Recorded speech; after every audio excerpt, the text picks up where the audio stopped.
estricto, ¿no? Digo, pero básicamente sí, es una fecha un poquito antes de lo previsto.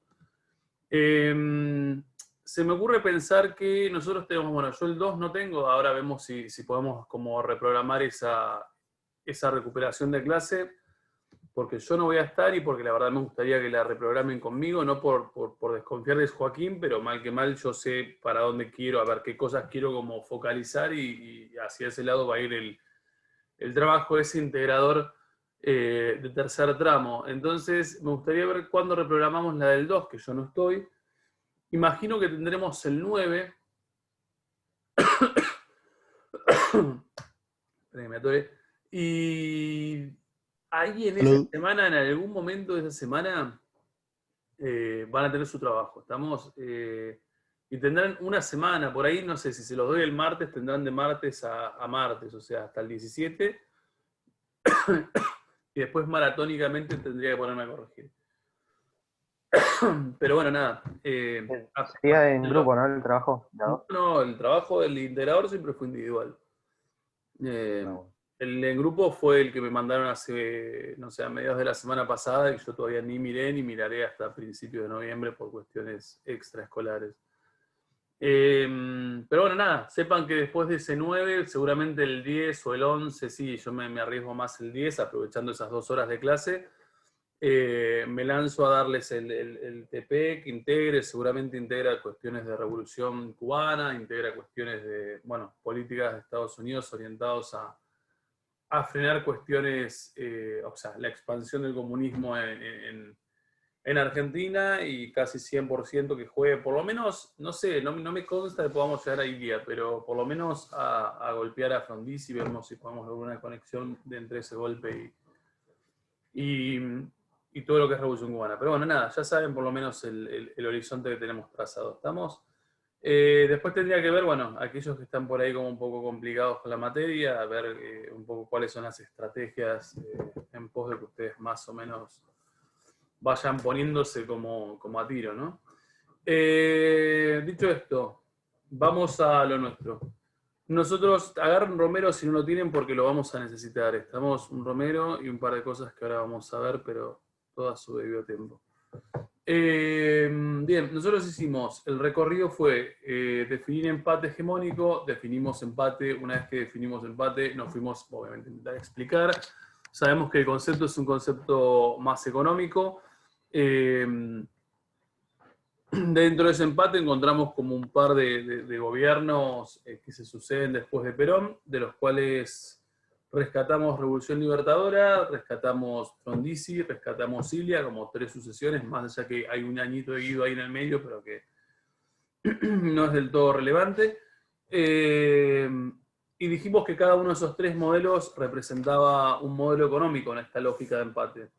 Hablamos de liberalismo para Revolución Libertadora, hablamos de desarrollismo para Frondizi y mercado interno para Ilia. En lo que es Revolución Libertadora, donde los ubicamos, identificamos una diferencia clara entre quién era Lonardi y quién era Aramburu. Obviamente Aramburu señalado como el tipo más antiperonista y más radicalmente opuesto a Perón y a todo lo que viene del peronismo. Vimos todo lo que era la desperonización. De la mano de Revolución Libertadora vimos las políticas liberales, cómo se desarmaba el IAPI, cómo se fomentaba el campo, bla, bla, bla, y se volvía como esta concepción de visión internacional del trabajo tan antigua, bueno, antigua para la Argentina, ya que había transitado varias décadas de industrialización. Y paso siguiente lo que vimos era la reacción, ¿no? O sea, no pensar esta cuestión como de quedarse en el molde por parte de los peronistas, sino lo que es un proceso de resistencia, es una resistencia transversal socialmente, vimos que son desde sindicatos hasta Fuerzas Armadas, con lo que aparecía el videito del fusilamiento de Valle, y paso siguiente vimos cómo eso da lugar hacia una vuelta a la democracia, y de la mano de esa vuelta a la democracia, el pacto Perón-Frondizi, que lleva a Frondizi al gobierno, un Frondizi que venía de esta fragmentación de la Unión Cívica Radical en Intransigente y del Pueblo. Él es de los intransigentes, pero que más allá de lo que les diga el nombre intransigente, en realidad toma contacto con Perón, y de hecho por eso el pacto secreto, y de ahí en más dijimos que el tipo gobierna con escaso poder real, porque básicamente no es a él al que están bancando, sino a Perón en el exilio, y que tomaba un conjunto de decisiones que nosotros llamábamos los primeros 100 días, y si no me equivoco, comparábamos con los primeros 100 días de Roosevelt, para dar cuenta justamente, o sea, para dónde iba, o sea, cuál era el objetivo, que era como tomar medidas que parecían eficientes y de a poquito intentar ganarse en ese periodo rosa de gobierno, que siempre es el primero, el respaldo de la población, ¿no? Intentar crear un liderazgo realmente alternativo al de Perón, con todas las dificultades que eso conlleva. Para meternos en esos primeros 100 días, lo que teníamos que hacer es meternos en desarrollismo, porque sería nuestro segundo momento económico. Y ahí quedamos. Todo esto que dije en estos 3 minutos, ¿te suena? Sí. Sí, Pero, sí. ¿al resto de los Lo, también? Ah, los mudos están mudos en serio hoy. La verdad en algunas partes me perdí, pero me suena. En alguna parte, porque está todo grabado, eso es lo bueno. ¿El resto lo entendió todo? Sí. yo lo único que no me acuerdo mucho es lo del video. Lo bueno está todo grabado. Está bien, está bien. Lo del video, ¿qué fue lo del video? Lo del fusilamiento dijiste, ¿no? Eso mucho Pero no fue la me vez acuerdo. pasada que te decía como un par de levantamientos militares, el fusilamiento de base, era muy teatral el video. Porque te mostraba como que agarraba a cada uno de ellos y los terminaban como fusilando, y cada vez que le dicen fusilan a tal, se escucha un tiro de fondo, como para que vos lo vayas representando. Pero esto me hace. El resistencia peronista es para que ustedes no piensen que la resistencia es solamente obrera, que lo es. O sea, en el fondo mayoritariamente son obreros que cuidan un poco como esos derechos obtenidos, eh, que obviamente, a ver, desde lo que hacían en las canchas hasta el sabotaje a las fábricas, digo, pero más allá de los obreros, que son los que uno desde el sentido común incorporaría como los que obviamente se van a revelar de alguna forma, o pintando, o con esos comandos clandestinos. Lo cierto es que el peronismo, y eso está bueno plantearlo, y siempre recordarlo, por más que uno lo asocie con obreros, tenés un montón de otros sectores económicos, y no económicos, ¿no? Digo, porque en este caso el levantamiento de Valle es militar, quiere decir que hay un montón de militares que son leales a Perón. Y que lo que van a intentar hacer con esos levantamientos, en el caso de Valle, es obviamente ponerle freno a esa revolución libertadora, y va a perder su vida intentando eso, básicamente. Bien, vamos a lo nuestro. Buscar un desarrollismo, lo tenían que buscar para el miércoles pasado, que fue una clase increíblemente gruesa de alumnos. Pero bueno, entiendo que tuvieron más tiempo para buscar.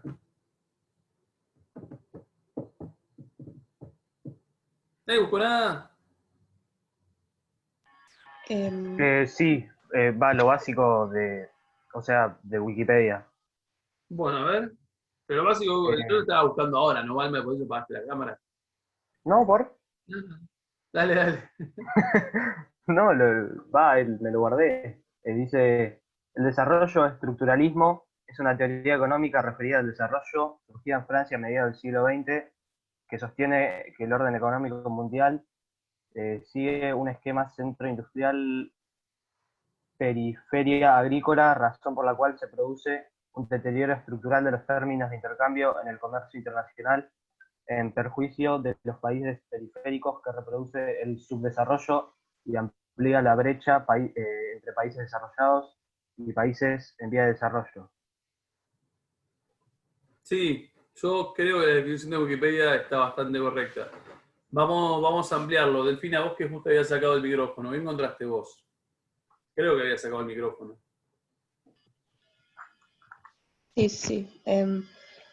Pero no, o sea, encontré lo que dijo él, lo que ya dijo Alma, em, y lo que me acuerdo era básicamente que por la visión internacional del trabajo, eh, el desarrollo explicaba que por eso era que había una brecha entre los países como centrales y periféricos, em, y que los países no desarrollados, o sea, los periféricos, deberían tener estados que como que promuevan la industrialización para evitar que haya esa brecha.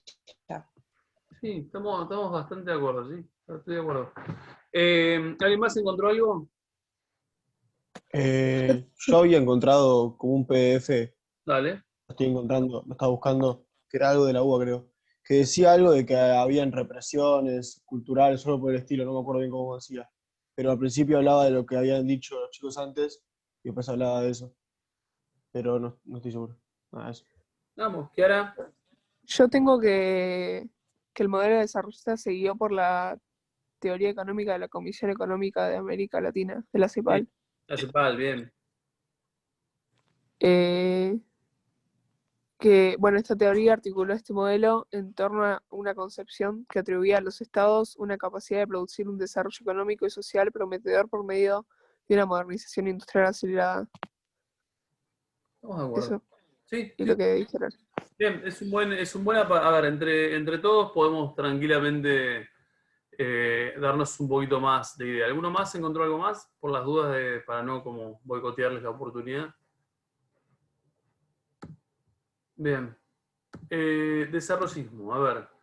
Primero coincido, arranco por lo que dice Petraca. ¿Sabes bien lo que es la CEPAL, Petraca? ¿Pudiste buscar o identificar qué es la CEPAL? Es una parte de Naciones Unidas, Bien. para que lo tenía acá.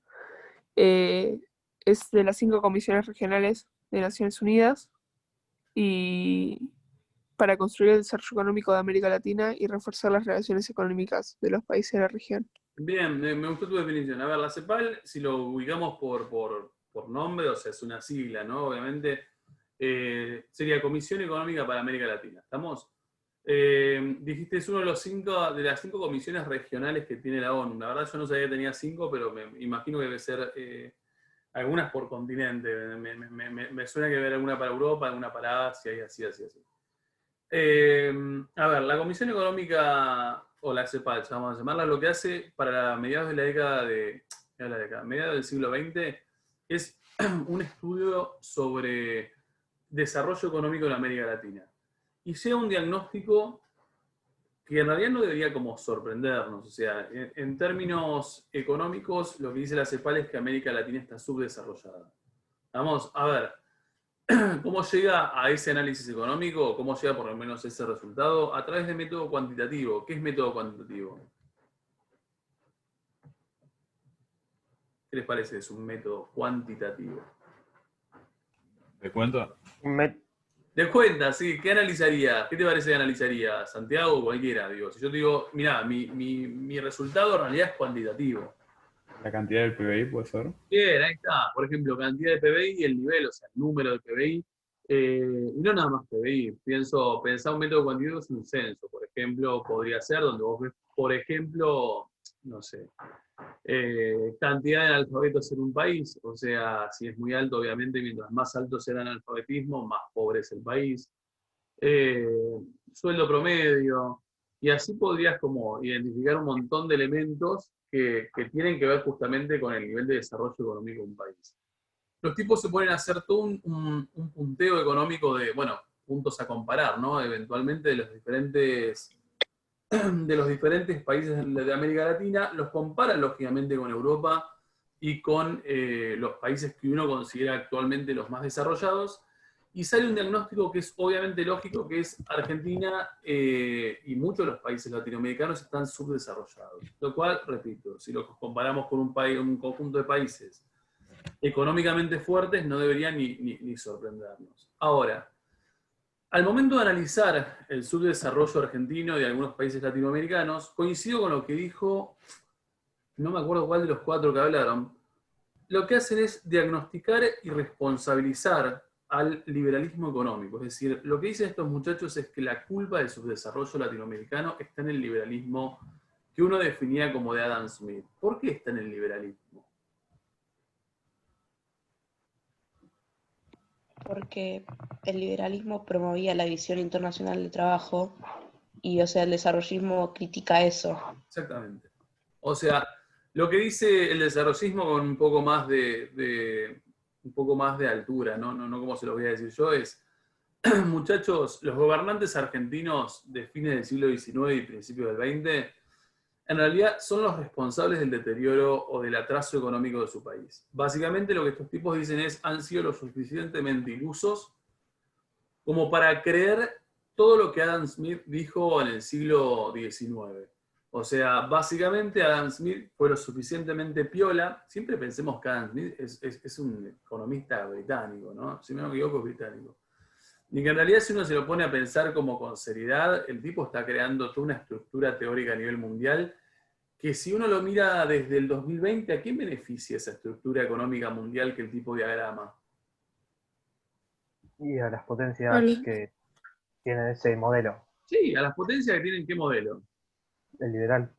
¿Pero por qué? Todos tuvimos un modelo liberal, en Sí, realidad. bueno, pero hay países que no lo tienen ahora, y hay países que No, sí. pero yo estoy pensando en digo, si uno lo mira del 2020, o sea, con muchos años de diferencia esto, y mirás para atrás y decís, che, si vos aceptaste como las ideas liberales, en realidad aceptaste un conjunto de ideas y te metiste, en este caso Argentina, como un modelo agroexportador, recontra embalado pensando que eras verdad, era lo que más producías, lo que mejor producías, lo que más fácil te salía a producir por tu clima y tu ambiente y tu geografía.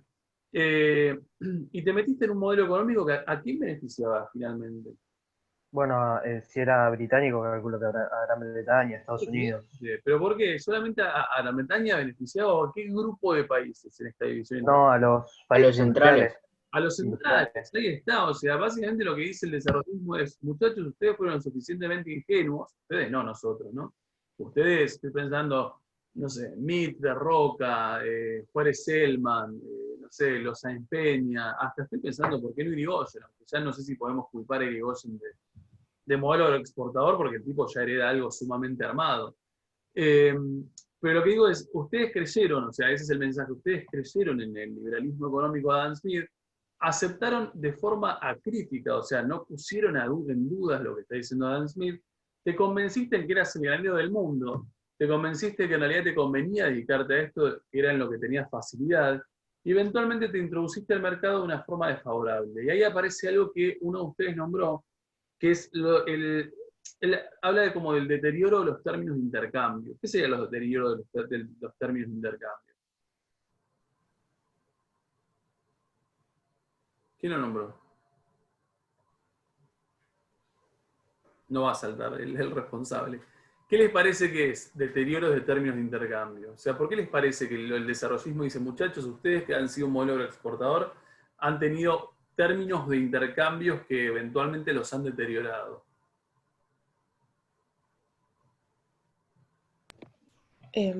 Por ahí esto de que los productos industriales como que a la hora de venderlos en el mercado internacional los puedes vender Exacto. a un mayor precio por todo el hecho de que están, o sea, de que no son como Elabora. materia prima, sino que están manufacturados, no sé. Claro, sí, es exactamente lo que está diciendo Delfina. Bien, es un buen razonamiento, Delfina. O sea, lo que nos está diciendo es, a ver, ustedes quedaron como de alguna manera sumergidos en ese término de intercambio, que es un término de intercambio con otras potencias centrales que termina siendo absolutamente perjudicial para nosotros. ¿Por qué? Y bueno, básicamente porque vos producís trigo, o vamos a pensarlo un poco más sofisticado, vos producís algodón, lo vendés a 2 pesos, estás re contento porque sos el granero del mundo, pero vos no producís textiles que cuando a vos te los vendan eventualmente van a salir el triple y vos lo vas a pagar porque no producís en tu propio país. Entonces, en realidad lo que el desarrollismo, de alguna manera como, o la CEPAL, perdón, de alguna manera lo que hace es como descubrir algo que para nosotros es obvio, que en realidad hay un valor agregado que se da a la industria. Y que nosotros, salvo excepciones, obviamente, con el peronismo y demás, la realidad es que no la hemos tenido. ¿Se entiende el razonamiento?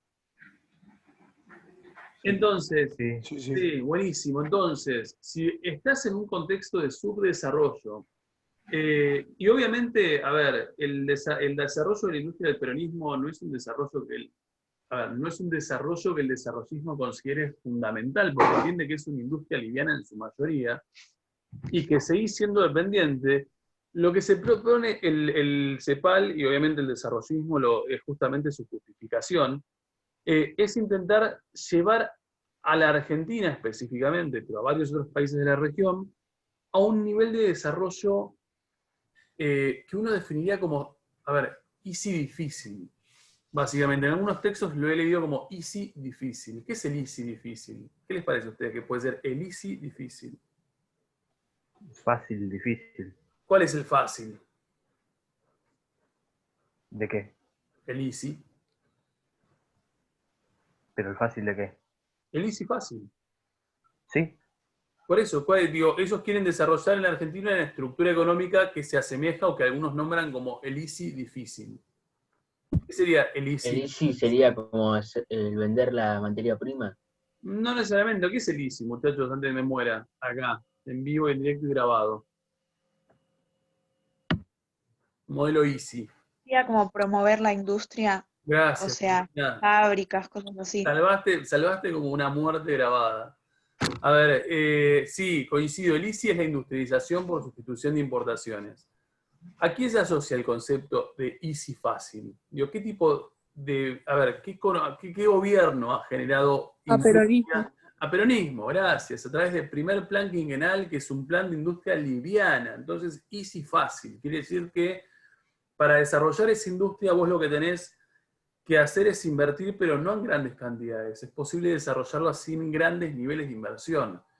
Lo que el peronismo no tuvo, se acordó un poco tarde con ese segundo plan quinquenal, pero en realidad no pudimos verlo en acción porque obviamente el tipo fue golpeado, fue el easy difícil. ¿Qué sería entonces el easy difícil? Que involucre también industria pesada. Bien, industria pesada. Industria pesada, automovilística, petróleo. A ver, ese easy difícil es el que se está proponiendo desarrollar, en este caso la CEPAL. ¿Qué quiere decir? Si nosotros pensamos como en una escala, vamos a pensarlo como una escala evolutiva. Si nosotros pensamos en una escala evolutiva, lo que está diciendo la CEPAL es que los países desarrollados, a ver, esto es easy difícil, o sea, lo pesado. Esto es easy fácil, es decir, lo que habría pasado con el peronismo, y esto es modelo agroexportador. Lo que dice el desarrollismo es, muchachos, ustedes Argentina están muy por debajo del nivel de desarrollo.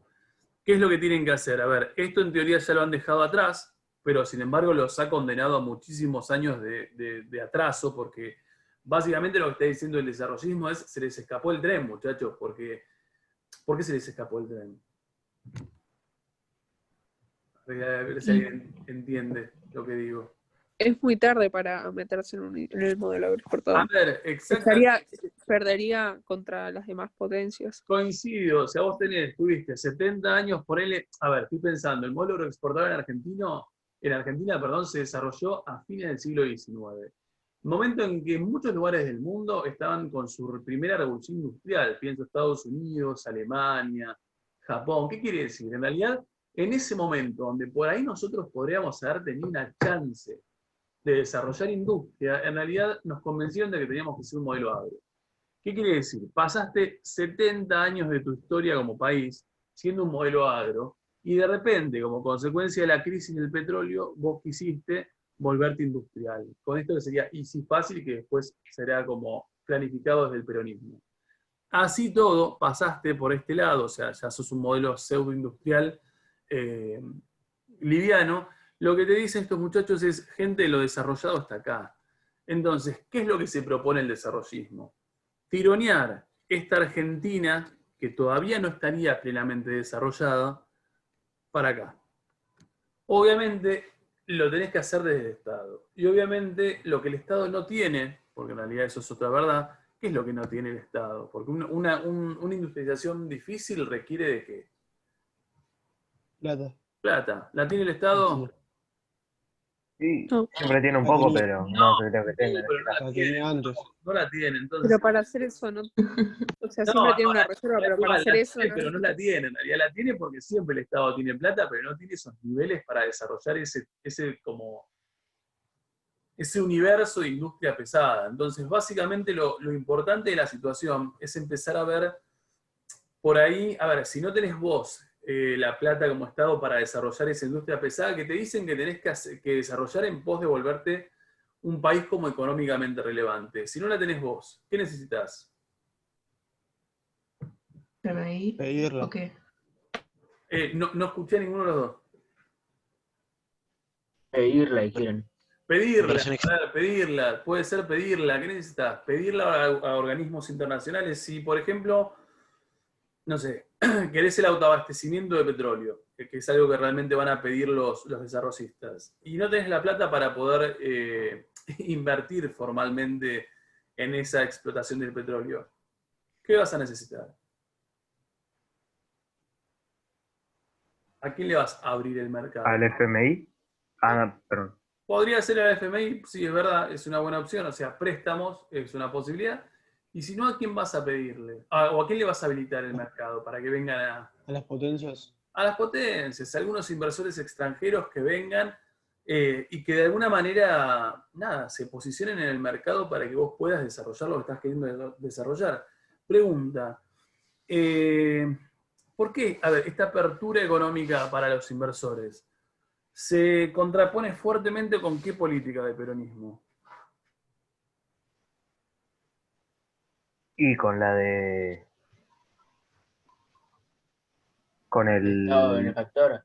Claro, con el desarrollo económico nacional. Sí, ¿con qué hacías vos previamente a las industrias nacionales? ¿Las qué? Las pymes. Sí, pero ¿qué le hacías? ¿Qué tipo de política tomabas para con esas pymes? Ayudas. Ayuda. Eso, Esa bueno. ayuda se traducía en qué tipo de política, Palmeri.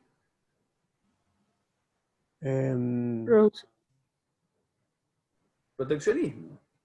claro. O sea, si vos antes protegés a esas industrias, ahora te encontrás que el desarrollismo lo que está proponiéndose es abrir como las fronteras del país para que aquellas empresas que sean relevantes económicamente vengan a invertir y vengan a desarrollar un tipo de industria que vos no estás en condiciones reales de poder como implementar, básicamente.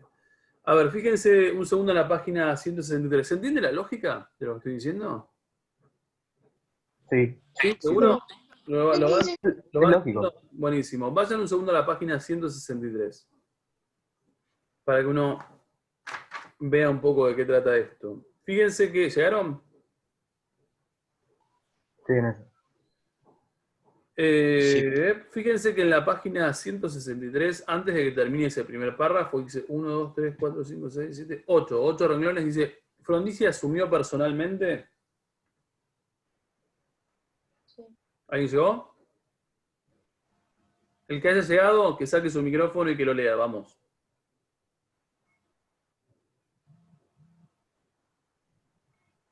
No se maten porque si leen todos juntos no se escucha.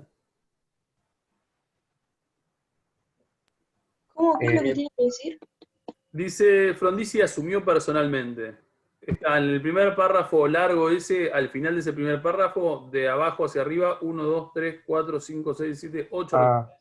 Frondizi asumió personalmente lo que llamó la batalla del petróleo. Esto es la negociación con compañías extranjeras de la exploración y puesta en explotación de las reservas, y al mismo tiempo anunció la autorización para el funcionamiento de universidades no estatales, lo que generó un profundo debate entre los defensores de la enseñanza laica y los de la libre, en su mayoría católicos. En los cálculos del presidente, ambos debates, el del petróleo y el de la enseñanza, acabarían neutralizándose. Bien, seguilo al otro, que es lo que más me interesa. Igual ahí tenemos por lo menos la primera referencia a batalla del petróleo. Dice, el meollo de la política. El meollo de la política económica fueron las leyes de radicación de capitales extranjeros y de promoción industrial sancionadas antes de que terminara 1958. Por ellas se aseguraba a los inversores extranjeros libertad para remitir ganancias y aún para repatriar el capital. Se establecía un régimen especial a las inversiones de sectores juzgados clave para la nueva etapa de desarrollo: la siderurgia, la petroquímica, celulosa, automotriz, energía y naturalmente el petróleo, al que todos los diagnósticos señalaban como el mayor cuello de botella del crecimiento industrial. Habría trato preferencial en materia de derechos aduaneros, créditos, impuestos, suministro de energía y compras del Estado, así como en la protección arancelaria del mercado local. Todo ello manejado con un alto grado de discrecionalidad. Discrecionalidad. Manifestó notoriamente en los contratos petroleros que el presidente negoció en forma personal y secreta, los resultados de esta política fueron notables. Las inversiones extranjeras de alrededor de 20 millones de dólares en 1957 subieron a 248 en 1959 y 100 más en los 2 años siguientes. La producción de acero y automotores creció de modo espectacular y casi se llegó al autoabastecimiento de petróleo. Punto. Este párrafo deberían marcarlo en flúor aquellos que tocan el libro y que de alguna manera lo trabajan seriamente al material. Básicamente este es un buen párrafo que te sintetiza a la perfección políticas desarrollistas. ¿Por qué son desarrollistas? Porque este párrafo les indica claramente políticas desarrollistas. Y porque está haciendo todo lo que decíamos antes, está metiéndose en la industria más pesada, en la easy y difícil, ¿no? Está haciendo tal cual, está desarrollando, por lo menos fomentando esto que uno definiría como easy difícil. Fíjense que al principio dice, ¿qué es el meollo de la política económica? ¿Qué sería un meollo? ¿Qué sería? Eso es lo que estoy preguntando yo. El centro. Bien, gracias. El centro de la política económica fueron, dice, las leyes de erradicación de capitales extranjeros. A ver, ¿qué es radicación?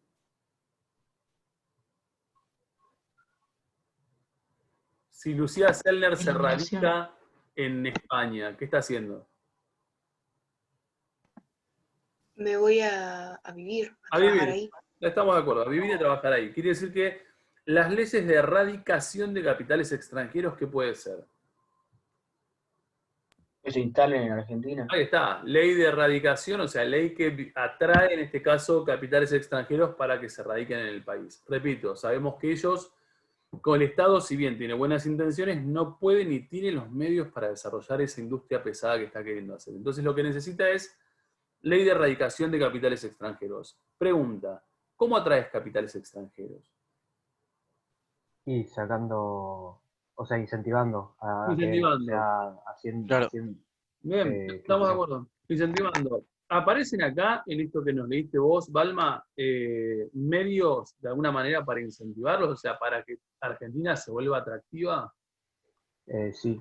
Sí, ¿dónde aparecen? Acá dice que la protección arancelaria, por ejemplo,